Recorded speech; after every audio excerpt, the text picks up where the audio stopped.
Hi hello everyone, I am Vishal Joshi, आपका प्यारा विजय sir. आज मैं आपके लिए लेकर आया हूँ क्रिस्टल फील्ड स्प्लिटिंग एनर्जी का की पॉइंट। बिल्कुल आपको टिप्स पे हो जाएगा, बहुत ध्यान से सुनिएगा, बिना किसी देरी के शुरू करते हैं। क्यों? क्योंकि आपको पता है सीएफटी से सवाल आते हैं। मैंने कहा था कि जो जो इम्पोर्टेंट टॉपिक्स जेईई मेन में और एडवांस में आएंगे मैं उनके की पॉइंट सारे बताते जाऊंगा, जिससे कि आपका रिविजन स्मूथली हो जाएगा। स्प्लिटिंग ऑफ ऑक्टाहेड्रल कॉम्प्लेक्स, ठीक है, ये भैया ये रिवीजन का है, की पॉइंट का है, तो प्लीज़ ये डिटेल सब आपने ऑलरेडी पढ़ी होगी। अब इसको कैसे ब्रशअप करें कि फटाफट अपना काम हो जाए। तो ये देखिए, आप स्प्लिटिंग ऐसे होती है जिसके अंदर ये 3 डी ऑर्बिटल होते हैं जो नीचे होते हैं, d x y, y z और जेड एक्स, नॉन एक्सियल होते हैं। ये आपके जो d x square minus y square और डी जेड स्क्वायर हैं ये एक्सियल होते हैं। इनको ईजी भी कहा जाता है, इनको T2G भी कहा जाता है। पहला सवाल, अगर मैं भूल गया कि मुझे याद नहीं है T2G क्या है और EG क्या है, तो बहुत आसान है। कितने ऑर्बिटल हैं ऊपर? 2। ये भी कितने हैं? 2, 1 2, ये 2 ये 2, तो आंसर आ जाएगा। EG कौन से थे? जो 2 वाले थे। T2G में टोटल काउंट करो तो एक T है, एक 2 लिखा है, एक G लिखा है, टोटल 3 लिखा हुआ है। 3 है तो 3 ऑर्बिटल हैं, तो क्लियर याद हो जाएगा कि जो नीचे वाले थे वो T2G थे। ठीक है, जो 3 वाले होते हैं वो T2G, 2 वाले जो EG। अब हाइब्रिडाइजेशन का कॉन्सेप्ट समझना है। अगर सपोज ये ऑर्बिटल खाली हैं तो पक्का यही हाइब्रिडेशन में जाएंगे, ठीक है, हाँ या ना? और अगर ये मान लो भर गए तो पक्का यही जाएंगे। क्लियर? ऑक्टाहेड्रल में आपको कितने ऑर्बिटल चाहिए होंगे? 6। थोड़ा दिमाग से देखना इसको, टोटल कितने ऑर्बिटल चाहिए होंगे? 6। तो अगर मान लीजिए ये खाली हैं तो कितना? एक, ये 2 3 4 5 6, यानी कि हाइब्रिडेशन क्या बन गया आपका? D2sp3। अगर ये गए तो D2sp3। अगर मान लीजिए पूरे भरे हुए हैं तो कौन कौन जाएंगे? 1 2 3 4 5 6, यानी कि sp3d2। दिमाग चला? ठीक है, D2sp3 और sp3d2 की बात अगर अपन करें तो जिसमें D2sp3 हाइब्रिडेशन पाया जाएगा उसमें ये D वाला पार्टिसिपेट कर रहा है, अंदर वाला 3D, तो इसलिए इनर ऑर्बिटल कॉम्प्लेक्स कहा जाता है। इस तरह के कॉम्प्लेक्स को क्या कहा जाता है? Inner orbital complex. ठीक है, और अगर मान लीजिए आपका हाइब्रिडेशन आया 1s 3p और 2d, उधर वाला D, बाहर वाला D है, ये बाहर वाला D अगर आता है यानी कि sp3d2 आता है, तो आप क्या बोल सकते हैं? Outer orbital complex. तो आपने इनर ऑर्बिटल सीख लिया, आउटर ऑर्बिटल सीख लिया। अब की पॉइंट कैसे लगाते हैं वो देखना। अगर मान लीजिए कॉन्फिगरेशन आया 1, तो आप देखो एक इलेक्ट्रॉन यहां भर दिया आपने, तो ये दोनों खाली हैं, तो ये हाइब्रिडेशन में चले जाएंगे, तो D2sp3 हो जाएगा। मान लीजिए कॉन्फिगरेशन आया 2, तो ये दोनों खाली हैं, ये आराम से चले जाएंगे, तो D2sp3 हो गया। मान लीजिए 3 है तो यहां इलेक्ट्रॉन भरेंगे, ये दोनों खाली हैं, तो D2sp3 हो गया। क्लियर सबको? अब D4 में स्ट्रॉन्ग फील्ड अगर आता है तो स्ट्रॉन्ग फील्ड में नीचे भरते हैं, ठीक है, और वीक फील्ड आता है तो ऊपर भरते हैं। तो स्ट्रॉन्ग फील्ड में आप देखोगे तो क्या होगा? 1 2 3, उसके बाद यहाँ चौथा आएगा, यहाँ भरा हुआ है तो ये खाली है, ये खाली है, तो क्या होगा? बोलो, D2sp3। D5 आया तो यहाँ पर आपके ये खाली है, क्या आएगा? ये D2sp3। D6 आया तो D2sp3। क्लियर? D7 आया तो इसमें एक फिनोमिना होता है ट्रांसफरेंस, वो मैं आपको अगले वीडियो में सिखा दूंगा। ट्रांसफरेंस में ये उठ करके यहाँ भाग जाएगा, तो ये खाली हो जाएंगे, तो भी D2sp3। ठीक है, अब अगर D8 आ गया तो ये तो भर गया, ये खाली नहीं है, अब हाइब्रिडेशन में तो खाली जाता है, तो आंसर आएगा sp3d2। क्लियर दोस्तों? D9 में यहां भरा होगा तो क्या जाएगा वापस? sp3d2। D10 में ये भर गया तो आप देख सकते हैं वापस हाइब्रिडेशन क्या आएगा? sp3d2। ठीक है, तो इसका मतलब की पॉइंट तैयार हो गया अपने लिए। अब दिमाग की बत्ती जलाएंगे, हम की पॉइंट पाएंगे। ठीक है, और वो दिमाग की बत्ती क्या है? देखो, वो ये रहा कि की पॉइंट फॉर ऑक्टाहेड्रल कॉम्प्लेक्स ये बना कि अगर किसी ऑक्टाहेड्रल कॉम्प्लेक्स के अंदर कॉन्फिगरेशन D1 से D3 आ गया तो ऑलवेज क्या बोलना है आपको? D2sp3। अगर आपका D8 से D10 आ गया तो ऑलवेज sp3d2, अभी बताया था। D4 से D7 आ गया तो यहां पर क्या आएगा? स्ट्रॉन्ग फील्ड लिगेंड अगर हुआ तो आपका D2sp3, अगर वीक फील्ड लिगेंड हुआ तो sp3d2। ठीक है, अब D7 में कैसे होगा ट्रांसफरेंस, वो क्या होता है वो अगले वीडियो में समझाऊंगा। ठीक है, वो डिटेल में लंबा है थोड़ा। क्लियर? तो ये आपको अगर आपने याद कर लिया और आपको अगर कॉन्फ़िगरेशन आते हैं पीरियोडिक टेबल के हिसाब से डी ब्लॉक के, तो आप इजीली सारे ही कॉम्प्लेक्सेस का हाइब्रिडाइजेशन 2 मिनट में बता सकते हैं। ठीक है, फिर मैंने सोचा यार ये की पॉइंट तो ठीक है, लेकिन अगर मैं पूरा ही कवर कर लूँ तो पूरा कवर करने के लिए भी मैंने क्या किया? एक और की पॉइंट बनाया कि ये सारे डी ब्लॉक एलिमेंट होते हैं। मैंने सारे डी ब्लॉक लिख दिए। अब मुझे ये पता था कि अगर D1 से D3 होगा तो हमेशा ही D2sp3 होगा, तो मैंने कहा यार कॉम्प्लेक्स तो डी ब्लॉक ही बनाते हैं, सारे लिख दो, लिख दिए। सारे लिखने के बाद स्कैंडियम सिर्फ एक ही ऑक्सीडेशन स्टेट शो करता है +3, तो +3 जैसे ही शो करेगा तो उसमें तो D0 हो जाएगा। ये आपका +2 भी शो करता है, +2 अगर करेगा तो यहाँ कितना आएगा D, देखो 2, और +3 भी करता है तो D1। यहाँ देखो ये +2 शो करेगा तो कितना बनेगा, ये D, बोलो +2 करते ही D3, और ये क्या हो जाएगा +2 +3 करते ही D2। यहाँ क्रोमियम में अगर हम देखेंगे तो +2 करेंगे तो क्या आएगा, ये D4, लेकिन +3 करेंगे तो कितना आएगा, बोलो D3। तो यानी कि अगर मैं स्कैंडियम से लेकर के क्रोमियम तक की बात करता हूं, तो स्कैंडियम से लेकर के क्रोमियम तक की बात करता हूं +3 वालों के लिए और +2 वालों के लिए। सिर्फ क्रोमियम के अंदर अगर +2 आएगा तो चेंज होगा, ठीक है। बाकी सबके लिए अगर मैं बात करता हूं तो मेरे पास हमेशा कॉन्फ़िगरेशन D1 से D3 बन रहा है, और अगर D1 से D3 बन रहा है तो मेरा हाइब्रिडेशन फिक्स हो गया D2sp3। यानी आज के बाद अगर नींद में भी कोई पूछे ना स्कैंडियम, तो आपको क्या बोलना है, स्कैंडियम वर्ड सुनते ही 6 तो क्या बोल देंगे, D2sp3। Titanium D2sp3, oh my God, vanadium D2sp3। Chromium में पूछा भैया ऑक्सीडेशन स्टेट बताइएगा एक बार हमको, तो हम बोलेंगे ऑक्सीडेशन स्टेट हुआ तो सर इसका +3 है तो बस D2sp3। देखिए किस तरह से हमने फटाफट से बिना किसी टेंशन के इन सब का हाइब्रिडेशन निकाल दिया। जैसे मान लीजिए आपको बोला स्कैंडियम H2O +3, तो स्कैंडियम H2O +3 का हाइब्रिडेशन क्या बनेगा, 6 है तो D2sp3, क्योंकि यहाँ D आएगा। अगर मैं बोलता आपसे कि टाइटेनियम H2O 6 +3, तो यहाँ आप देखेंगे टाइटेनियम पर +3 आएगा तो ये D1 आएगा। D1 आते आपको नींद में भी बोलना है तो आपको क्या बोलना है, D2sp3। टाइटेनियम के बाद अगर आपसे बोलता है वेनेडियम, तो नींद में भी आपको बोलना है तो आप क्या बोलोगे, D2sp3। क्लियर है दोस्तों। क्रोमियम के अंदर अगर आपसे बोलना है, ये सब वीक फील्ड है तो भी आपको D2sp3। दोस्तों ये सब वीक फील्ड है, अगर ये वीक फील्ड है तब भी ये D2sp3 दे रहा है। आपके दिमाग में जो आपके डाउट्स थे वो क्लियर हो गए। क्यों दे रहा है, क्योंकि वो D खाली है, वो D खाली है तो वही हाइब्रिडेशन में जा रहे हैं। आई होप आपको समझ में आए होंगे, ठीक है। अब वापस पुराने वाले पे आते हैं, तो इसका मतलब आपको यहाँ से यहाँ तक क्लियर हो गया, सिर्फ यहाँ पर आपको कुछ प्रॉब्लम आएगी। अब इस पर आते हैं, अगर मैं इस पर +2 करता हूँ तो जिंक में क्या आएगा, ये D10। अगर मैं कॉपर पर +1 करता हूँ तो ये क्या आएगा, D10। अब आपको याद है D10 था तो मैंने कहा था भरा हुआ रहेगा D, तो उधर वाले जाएंगे। देखो मैंने कहा था ना, क्या कहा था बताओ, कि अगर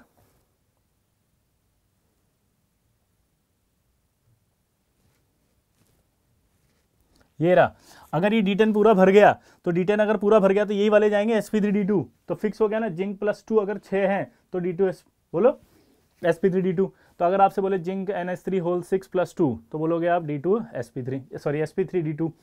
अगर आपसे बोले जिंक में, अब देखना स्ट्रॉन्ग फील्ड और वीक फील्ड का चक्कर नहीं होगा यहाँ पे, कोई भी लिगेंड आ जाए irrespective nature of ligand, zinc NH3 whole 4 Cl2 तो भी आपको sp3d2, zinc NH3 whole 3 Cl3 तो भी आपको क्या बोलना है, sp3d2, ठीक है। कुछ भी आ जाए, क्लियर।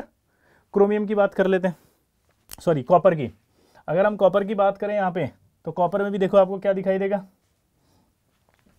कॉपर में भी D10 है तो आपका क्या दिखाई देगा, जल्दी बोलो, sp3d2। क्या दिखाई देगा, sp3d2। ध्यान से देखो, ये प्लस आ गया, D10 है तो sp3d2, खटाखट। तो आज के बाद अगर कुछ भी पूछे तो sp3d2। क्लियर दोस्तों, हाँ या ना।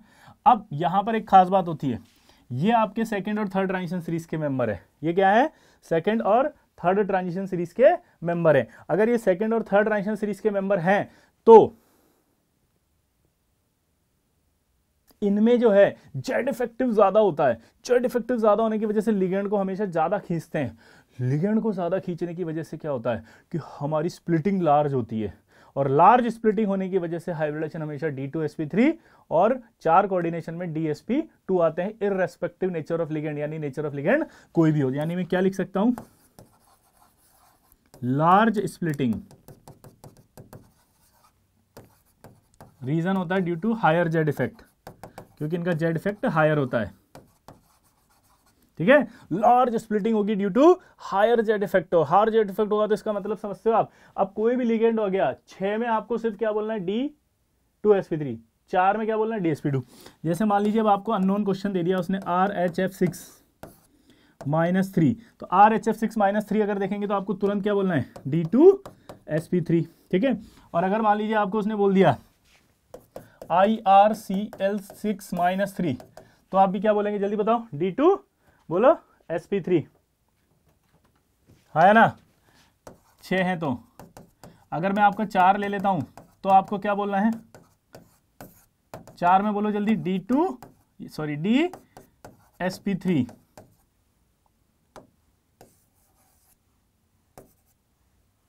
एग्रीड। और अगर मैं यहां पर 6 ले लेता तो, और अब की बार उल्टा पुल्टा कर देता हूं ये, तो क्या हुआ, तो भी आपका D2sp3 irrespective nature of ligand. अब आप बोलेंगे सर एक बात बताइए हम कैसे करेंगे। मैंने कहा क्या, बोला हमको तो सेकंड और थर्ड ट्रांजिशन सीरीज तो याद ही नहीं है सर, बैकलॉग है। अब हमारा तो बैकलॉग है, हम कैसे करेंगे सर, हमको तो नहीं आ रहा। एक बात बताओ, फर्स्ट ट्रांजिशन सीरीज याद है आपको, स्कैंडियम, टाइटेनियम, वेनेडियम, क्रोमियम, तो आप बोलोगे हाँ सर याद है। तो अगर स्कैंडियम, टाइटेनियम, वेनेडियम, क्रोमियम ये सब याद हैं दोस्त, तो एक बात दिमाग में बत्ती जलाओ, अगर स्कैंडियम से लेकर जिंक तक याद है, और अगर नहीं याद है तो कर लेना, है ना, वो याद करनी जरूरी होती है, और वो याद होती है 90%। तो अगर वो याद है, याद कर ली, तो बाकी जो याद नहीं है, ध्यान सुना, की पॉइंट का भी की पॉइंट है, जो याद नहीं है वही तो बेटा क्या होगा, सेकंड या थर्ड का होगा।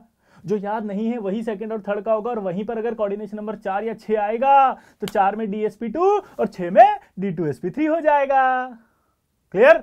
की पॉइंट रॉक्स, दुनिया शॉक्स, की पॉइंट रॉक्स, दुनिया शॉक्स, की पॉइंट रॉक्स, दुनिया शॉक्स, खटाक से आंसर आ जाएगा। अब देखो आप कुछ भी दे दे वो उल्टा पुल्टा, ये आपका Cl दे दिया, PPS3 दे दिया, अब आप बताओ क्या है आंसर, 4 देखा, DSP2।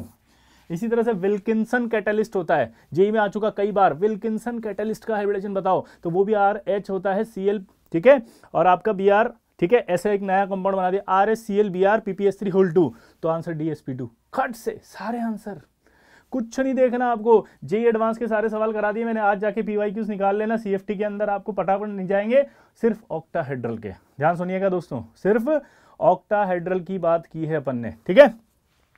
इसके अलावा आप देख सकते हैं, यहां से यहां तक के क्लियर हो गए। अब अगर मैं बात करूं यहां पे, तो ये तो प्लस वाले होंगे तो क्या होगा, बोलो, प्लस वाले होंगे तो D10 होगा, और D10 होगा तो कंफर्म है कि sp3 आएगा। लेकिन अगर यहां देखोगे तो ये आपके वैसे भी सेकंड और थर्ड के हैं, तो अगर मान लीजिए AuCl4-3 आता है, तो AuCl4-3 होते ही आपका यहाँ +3 चार्ज आ जाएगा, +3 चार्ज आते ही आप देखो चार्ज हायर हो गया, हायर चार्ज होगा, स्प्लिटिंग लार्ज होगी, स्प्लिटिंग लार्ज होगी तो खट से क्या बोलना है इसको, DSP2। AgF4- बोल रहा है, ठीक है, ये माइनस है,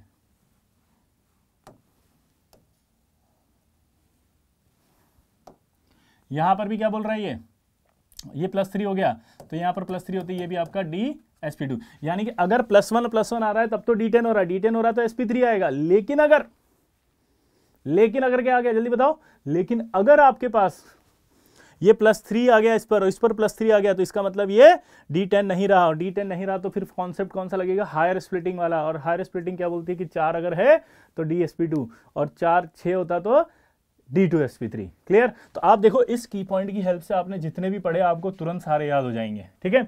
ये करने के बाद आपको 2-3 मॉलिक्यूल है जो याद रखने। पहला, ये बहुत फेमस है, कोबाल्ट ऑक्सलेट, बस ये जाकर के आज कॉपी में चिपका देना, ठीक है।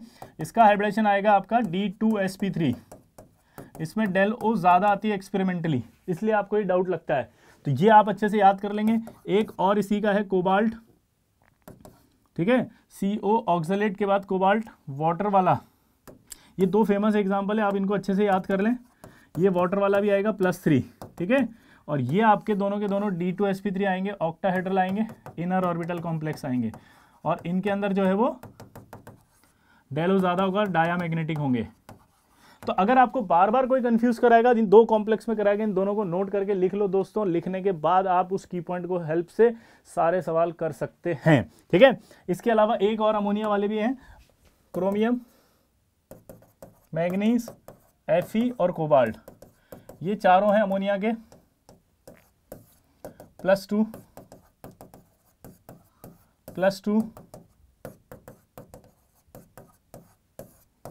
+2 ओनली +2 की बात हो रही है दोस्त, ओनली +2। ये देखिए आप अगर इन चारों को देखें तो स्ट्रॉन्ग फील्ड लिगेंड है, स्ट्रॉन्ग फील्ड लिगेंड में हमें लगता है कि D2 sp3 आएगा। तो यहाँ पर भी आपको याद रखना है क्योंकि एक्सपेरिमेंटली डेलो ज़्यादा कम आती है P से, तो ये आपका sp3D2 आएगा। और ये आपके आउटर ऑर्बिटल कॉम्प्लेक्स होंगे, क्या होंगे? Outer orbital complex. क्या होंगे जल्दी बताओ? Outer orbital complex. क्या होंगे जल्दी बताओ? Outer orbital complex sp3D2। अगर आपने ये याद कर लिया तो आज आप ये याद करने के बाद मेरी एक रिक्वेस्ट है कि तुरंत PYQs कर लेना कोऑर्डिनेशन के, क्योंकि जेईई एडवांस और जेईई मेंस दोनों के अंदर आते हैं, बहुत इंपॉर्टेंट है, कभी गलत नहीं होगा आपका, ये मेरी गारंटी। और हाँ, इसमें जो बचा हुआ है कोऑर्डिनेशन नंबर 4 का, वो मैं नेक्स्ट वीडियो में लाऊंगा। उसमें आईपो एक तो मैं आपको हाई स्पिन लो स्पिन सिखाऊंगा, इसके अलावा जो ट्रांसफरेंस कैसे होता है D7 में वो सिखाऊंगा। तो नेक्स्ट वीडियो का इंतजार करिएगा। मेरी तरफ से आपको बहुत बहुत शुभकामनाएं, बेस्ट ऑफ लक एग्जाम के लिए। प्लस टेंशन बिल्कुल मत लीजिएगा, मैं आपको यहाँ पर CFT पूरी ढंग से कराऊंगा, ये मेरा प्रॉमिस है। मैंने अपने एक वीडियो में कहा था कि मैं आपको एक सरप्राइज देने वाला हूँ, चलो मैं नहीं बताता। वो सरप्राइज यही था, पहले मैंने सोचा था कि 20,000 सब्सक्राइबर अगर होंगे तो मैं स्टार्ट करूंगा, लेकिन मुझे लगा कि एग्जाम की डेट्स आ गई हैं तो मुझे अभी शुरू कर देना चाहिए, क्योंकि 20,000 सब्सक्राइबर हो सकता है आपके जेईई एडवांस के बाद हों।